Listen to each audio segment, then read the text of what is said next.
big thank you to the folks over at Nintendo for providing me a review copy to make this review possible.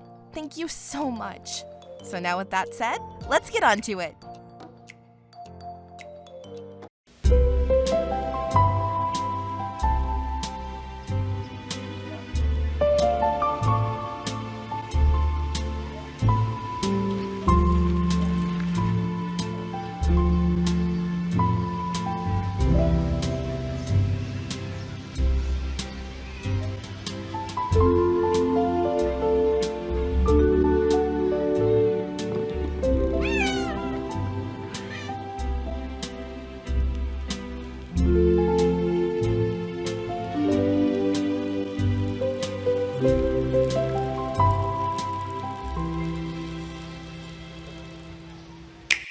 Tomodachi Life Living the Dream is the latest entry into this highly praised social simulation franchise, and it is developed by Nintendo. With the Tomodachi series having been dormant for the last 12 years, Nintendo decided out of nowhere that it would be resurrected once more, but this time for the Nintendo Switch and Nintendo Switch 2.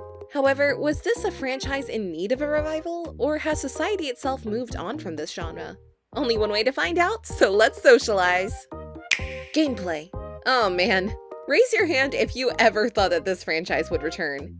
That's right, I don't see any hands raised because none of us actually believed it would happen. But yet here we are, celebrating a brand new release of Tomodachi, and not just a casual spin-off like we've gotten in the past. Tomodachi busted onto the scene with 2009's entry Tomodachi Collection for the Nintendo DS. However, that release was only for Japan, so everyone outside Japan was left looking like me at 3 AM, standing in front of my microwave waiting for my Hot Pocket to heat up.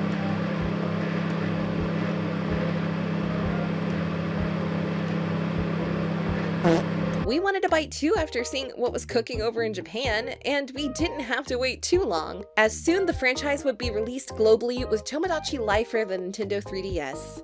Once that game hit the scene, the weirdness and hilarity took over worldwide as players around the world were able to create social comedy skits that were more funny than actual comedians in the real world, and even borderline overly offensive content that made you wonder how the heck did it even pass the filters. Tomodachi Life gave players unbridled creativity and became a bona fide hit right from the start. So of course we would be seeing direct sequels to it right away on the Wii U and even the Switch, right? Right, guys? No, we wouldn't. Instead, we received a couple of spin-offs with Miitopia and Miitomo, with using your Miis in an RPG setting. Okay, thanks Nintendo, I guess? It's not what we were looking for, but they were alright, I guess. After that, nothing. Nada. Zilch. And it was as if Wally Wonka himself screamed at us, "You get nothing! You lose! Good day, sir!" Because that's exactly what we did get. Nothing for 10 freaking years until this brand new entry into the series, Tomodachi Life Living the Dream. But does it live up to the wait or the hype?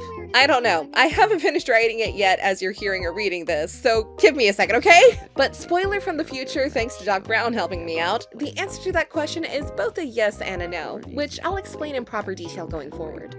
Tomodachi Life Living the Dream brings back the craziness and focus on fun and social interaction that has been missing for quite some time now. And if you thought that the previous game was weird or over the top, then you've seen nothing yet. Because Living the Dream takes what was absurd in the previous entry, turns it on its head, and makes it even more bonkers than that if you can believe it.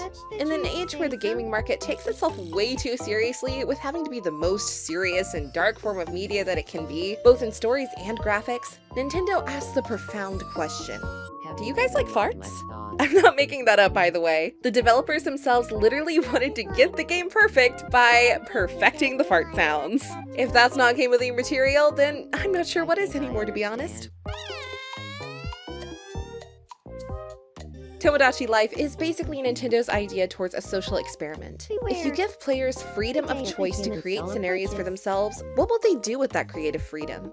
Will you play with friends, family, or create your own versions of other video game characters to interact, play, and socialize with? It really doesn't matter because you can pretty much create anything your heart is set on just as long as you're good at editing a Mii. Yes, you can even make a Mii that has a butt for a face and make him the leader of Buttface Island, where he is king of the farts, and and again, I'm not even joking. Whatever your weird mind thinks up, it's almost certainly become reality here in Living the Dream. For better or for worse for us as a society and humanity in general. So build your town up with Mii's and mess with your face, body, personality customization, and what voice you want to use, because you're in for a very weird ride. If you're new to the series, then you'll probably be weirded out by the strange robotic voice that all of the characters use that you'd normally hear in a really outdated text-to-speech type of AI response on a website or phone.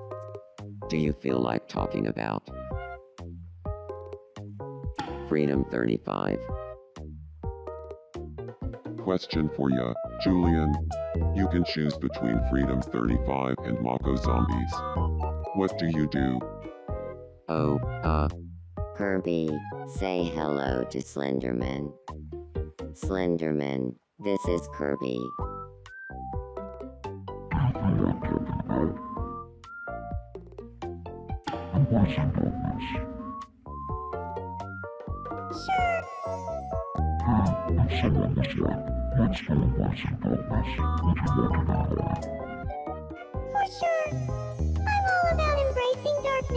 But that's what makes it so much funnier.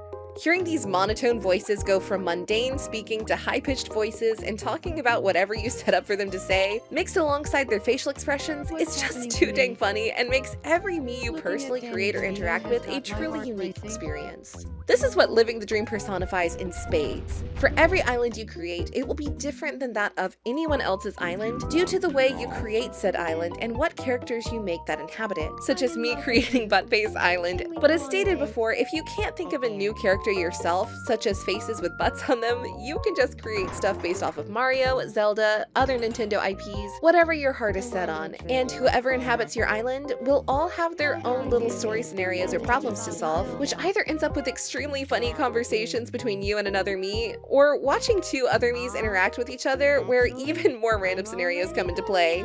Whether you're 10 hours into it or even 20 hours, the sheer amount of comedic value continues to entertain alongside your own creativity. Although hilarity is the name of the game here in Living the Dream, after a while, there are only so many inputs the game is allowed to maintain for your Mii's and island, because after a while, you start getting a repeat of scenarios and dialogue, which may damper the experience for people that look to log onto their island every day just to see what the heck is going on with all of your friends. It can become tedious if you don't take the time to add custom text lines to your Mii's to continue their growth with unique and influenced conversations that they can have together as you continue to grow the size of your island.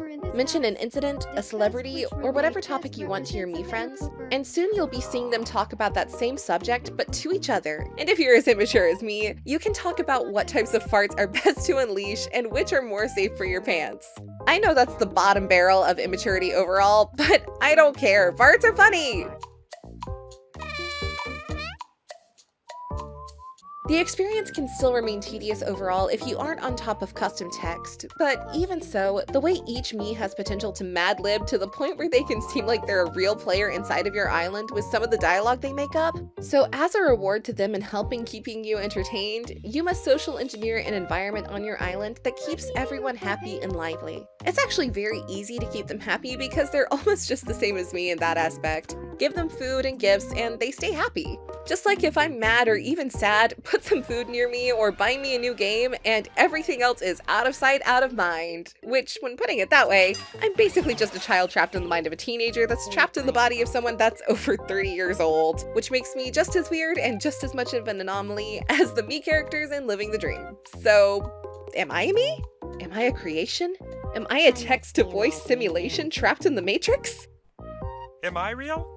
No, but it's probably close to that. When you aren't creating funny dialogue or spying on your Mii's to see what they say next, you can fulfill their needs that they have as they live on your island by playing games with them, like playing good old playground games like Red Light, Green Light, food discovering and naming, flipping coins, and skipping stones. Oh, yeah, I'm skipping stones. I'm a school What? No, Splinter, we're not skipping stones. Go back to your cheesy and terrible live-action concert. We don't need you here, bro. Anyway, what was I saying?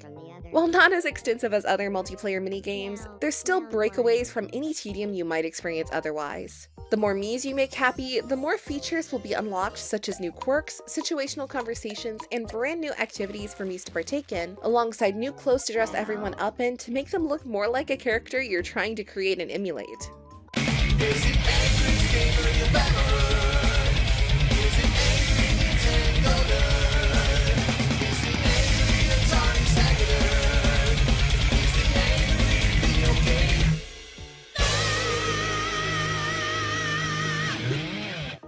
Overall, at the end of the day, Tomodachi Life Living the Dream lives up to its own hype after a long hiatus, but with downsides to go along with it too. The main downside here being the inability to share Miis to others. See something funny? Create something hilarious? You can't share that with others, even via in-game screenshots and videos, or even QR codes. It's just not possible. With a game that's built on social interactivity and viral moments, that's a really weird decision and a big head-scratcher. It's probably a legal issue, I'm sure, but still, it's a bit of a disappointment to say the least. A smaller gripe is that it can feel a bit tedious if you don't use custom text often. So you'll be hit with a lot of repeat conversations if you don't stay on top of it, which may ruin the fun immersion you have going, etc. Having said that, with tons of ways to create amazing dialogue via the funny text-to-speech mechanic, playing minigames with your Miis as you grow and expand your island, create Miis based off of new concepts, yourself, and even other characters and celebrities, taking Miis on road trips for awesome selfie material using real-world backdrops, and the off-the-wall comedic timing of everything weird that goes on all the time just make this game a blast to play in any scenario. Whether it's spending 3 to 4 hours at a time in it, or just a short pick-me-up and play sessions. However you choose to play, you'll find more than enough to keep you entertained and laughing for many hours. So with all that having been said, my verdict is clear. Demon Chick says bye now. Oh, Aubrey. Oh, Aubrey. Ah. Boo boo. Crap show. She She spoke. spoke.